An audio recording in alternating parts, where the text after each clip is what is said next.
Hi Sagittarius, kumusta po kayong lahat? So yan Sag, maraming salamat po pala sa walang sawang pagsubaybay sa ating pong mga reading. And kung ikaw ay bago pa lang sa ating channel, mag-subscribe na po kayo. Then i-click mo na rin yung ating notification bell para lagi kang updated sa ating mga bagong upload. And guys, sa mga interested naman sa ating private reading ay nasa description box below lang po yung link. Message nyo lang po ako and ayan. Ito lang din guys yung profile picture and name. Dalawa po kasi yan, page at saka Facebook. Okay. So, yung topic pala natin ngayon guys is ano ba yung ganap sa inyo ngayon sa taong 2026? Kung malas ba kayo or swerte ba kayo sa pera at sa love life nyo? Tingnan natin.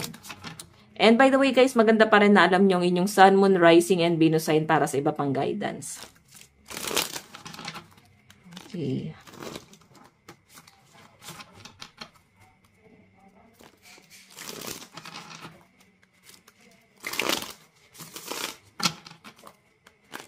Sagittarius, Sun, Moon, Rising, and Venus sign pagdating po sa pera, sa career, and kung paano to i-manage ni Sagittarius sa taong 2026, sorry. Okay, Sagittarius, Sun, Moon, Rising, and Venus sign. Sagittarius, Sun, Moon, Rising, and Venus sign. Oh, Lorna.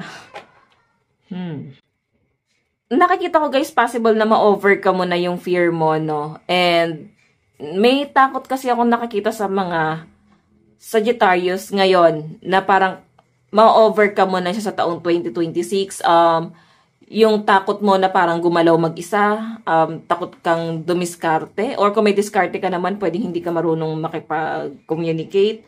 Basta meron ako nakakita rito guys, something na ma-overcome mo sa sarili mo, and parang wala kang choice. And alam mo yung parang binigay sa inyo bigla yung ganong klase ng kakayahan, talento.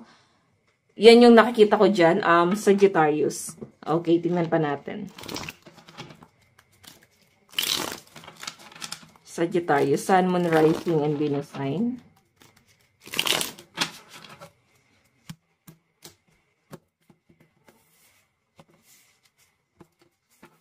Sagittarius.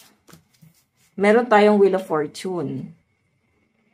Itong Wheel of Fortune is parang, moving forward, no? Kumbaga, I think, madidevelop mo siya sarili mo. Parang kailangan may gawin na, and obstacle kasi to guys, pero parang naka-move on, okay? So, yun pa rin yung sinabi ng card, may ma-overcome mo. Mayroon ka ma-overcome pagdating sa sarili mo, sa kakayahan mo.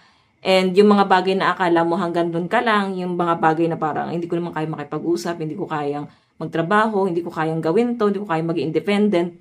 Kung ano man yan guys, takot mo, hindi mo kayang mag-abroad, or kung ano man guys yung takot mo guys, grabe yung impact dito, no? Para kang ibang tao sa taong 2026. Okay, tignan natin. Kasi ito yung mga naging choice mo sa sarili mo. Parang kusang si universe ang nagdala sa'yo dyan. Okay, parang tinadhana para sa inyo kung ano man yung meron ka. So, the moon, ayan no.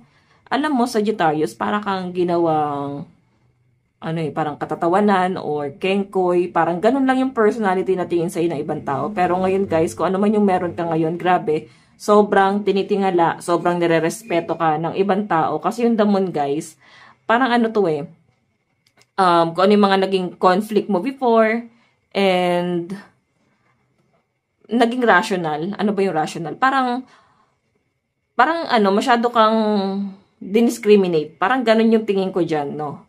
Damon kasi, kumbaga minaliit, no? Parang, wala yan. Wala yan mararating. Ganyan lang yan siya. Parang ganun yung nakikita ko dyan, guys.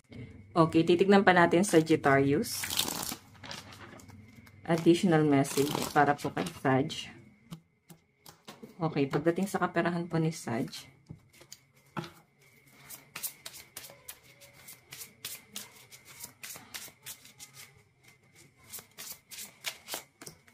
Meron tayong stock. Ito ay nangyari sa inyo from the past. I think may problemang nangyari. Parang inutakan or naloko kayo sa pera. Ganon yung nakikita ko dito. Parang matagal nilihim. So parang issue to Sagittarius sa pamilya. Okay? Parang matagal na siyang issue. Then parang mababrought out siya ngayon sa taong 2026. Then, yun yung parang magiging issue rito. So, pagdating sa pera, guys, kasama yung pamilya mo. Kaya siguro yung iba sa inyo, guys, may encourage na kayo na baguhin yung personality or may encourage na kayo na baguhin yung sarili nyo. And, guys, ang mga Sagittarius, takot yan sa commitment, no? Alam naman natin yan, madalas yan, matagal sila pumasok sa relasyon. And once na nandun na kayo, nahirapan na kayo makalabas, nahirapan na kayong dumiskarte. So once na in relationship ka, Sag, nahirapan kang dumiskarte dito unless kontrolado mo yung person mo. Ngayon, kung hindi ka control, guys, ayun, stuck ka. Isa sa mga kumokontrol sa inyo, guys, possible, yung partner mo. Kinokontrol niya yung mga decision mo sa buhay. Kinokontrol niya yung mga ano yung dapat mong gawin sa hindi. So, kailangan na kukunin yung partner is balance lang. Madalas kasi, ang mga Sag, ang nakukuha nilang partner is gusto nila is mga emperor o yung kaya silang sakupin. Diba? Okay, pagdating sa pera nyo, Sag, pera at kung paano mo to diskartehan. Sagittarius Spirit Guide. Meron tayong Queen of Cups. So, si Queen of Cups, guys, maayos to, no? Mahilig kayo mag-advise, mahilig kayo na magbigay ng opinion sa ibang tao. Parang problema ng iba kaya mong solusyonan. Pero pagdating sa inyo, hindi mo nakokontrol. Mahabagin daw yung mga Sagittarius ngayong 2026. So, parang expect mo na parang marami kang kakaawaan, marami kang tutulungan, maraming lalapit sa inyo, hihingi ng tulong. So, balance lang yung nakikita ko dito, pero moving forward. Kumbaga, nagkakaroon na, guys, ng progress pagdating sa source of income mo. Kung meron kang pinagtsatsagaan dito na parang matagal mo nang ginagawa pero walang progress. So, ngayon 2026, guys, nakikita ko na parang kahit papano, guys, meron na siya, guys, kinikita or may napapala ka na dito. Okay, so ayan, marami ka ring tutulungan, maraming hihingi ng tulong sa inyo, maraming lalapit sa inyo. Okay? So, titignan pa natin, guys, pagdating naman sa love life mo sa taong 2026. Okay. Tingnan natin.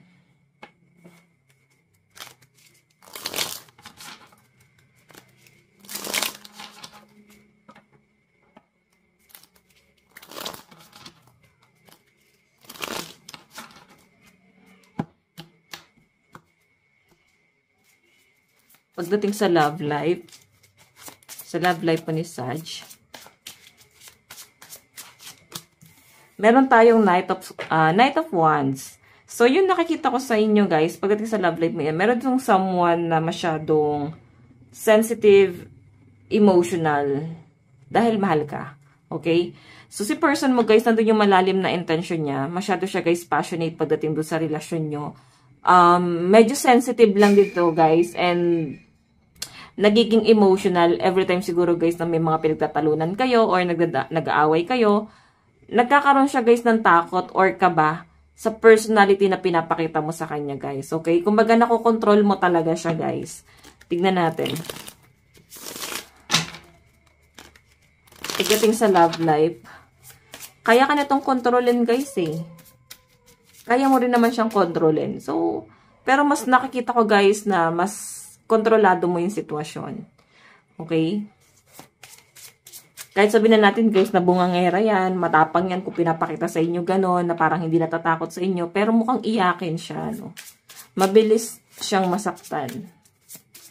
Tingnan natin, meron tayong Ace of Cups, diba? Sa love life mo, guys, na nakikita ko, mukhang mag-workout to, kasi mukhang may partnership, nandun yung parang sinusuportahan ka ng partner mo sa lahat ng bagay. Nakikita ko yung malalim na interest at malalim na pagmamahal niya sa inyo, guys. Kasi 2 of Cups na to, eh. Okay? Parang siya yung parang nag-encourage sa inyo sa kung ano yung gusto mong gawin or yung dapat mong gawin. Parang binibuild up ka niya, guys. Okay, so yan.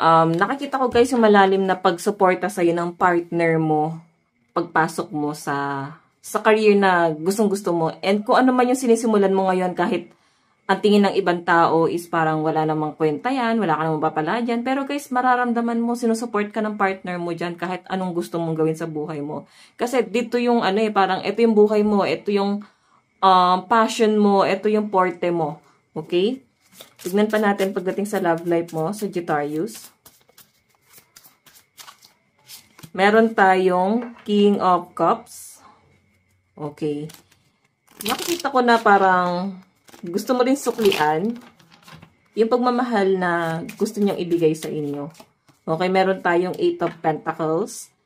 Ayan no, kasi nandun sa point na tinanggap ka niya or tinanggap mo rin siya kung ano man yung buhay na meron siya or kung ano lang yung kaya niyang gawin, nandun yung intention. Okay, tignan pa natin. Pagdating sa love life po ni Sagittarius sa taong 2026, stability to guys. Feeling ko meron kayong sisimulan na isang business. Pero guys, parang magkakaroon ka ng frustration pagdating sa relationship niya ng partner mo. Parang mafe-feel mo na parang mas na-attract siya sa something new or nandun yung parang madadown ka na baka ito lang kasi ako. Hindi ko kayang i-provide yung pangangailangan niya. So, alam mo yon, nakapokus pa rin sa career ang lahat, no? Lalo na at mukhang stable yung partner mo. Kumbaga, kaya niya yung sarili niya. Maraming opportunity dumarating or ibinibigay or ibibigay dito sa partner mo. Yan yung nakikita ko sa kanya. Okay? So, baka may calling sa inyo. Kailangan mo lang ding yakapin. Mukhang magaan ng trabaho na paparating sa mga Sagittarius sa taong 2026, no? So, kailangan mo lang ding supportahan din yung sarili mo. Huwag lang din tayo guys masyadong dumepend doon sa person natin, okay? Or sa advice, sa guidance nila. Kailangan alam mo rin yung gusto mo para sa sarili mo. Again, kagaya nga na sabi ko guys, once na ang makuha yung partner is controlling, ikaw mismo, ilalagay mo yung sarili mo doon sa pagka-stuck, no? And para pakikinggan mo na lang siya. Masyado kasing controlling yung energy na nakakita ko sa partner mo rito. Tingnan pa natin, message ng partner mo sa taong 2026, wild side. There's a side to you I haven't seen and want to. I want to see you let loose and get wild. Let's have some fun. Okay? Nakikita ko guys, masyado ka ng stress, ang dami mo ng pinagdadaanan. And ang gusto ng partner mo rito is parang i-relax mo yung sarili mo, ipahinga mo yung isip mo. Kasi sa taong 2026 guys, wala ka na magiging time sa dami ng opportunity paparating. Kasi kagaya nga na sabi ko guys, kung ano man yung ginawa mo or sinisimulan mo, na walang progress, ngayon sa 2026 makikita mo parang nagkakaroon ka ng progress. Okay? May fantasy. You're my fantasy. I have picture and videos you've saved of you and use them for inspiration. I want you. Okay. So, nakakatuwa to. Tignan natin yung advice naman sa kabuuan. Meron tayong Wondrous Universe. Walk in Beauty. Okay, so Sag, ito lang pong inyong reading sa taong 2026. Again, maraming salamat. God bless and love you all. Bye-bye.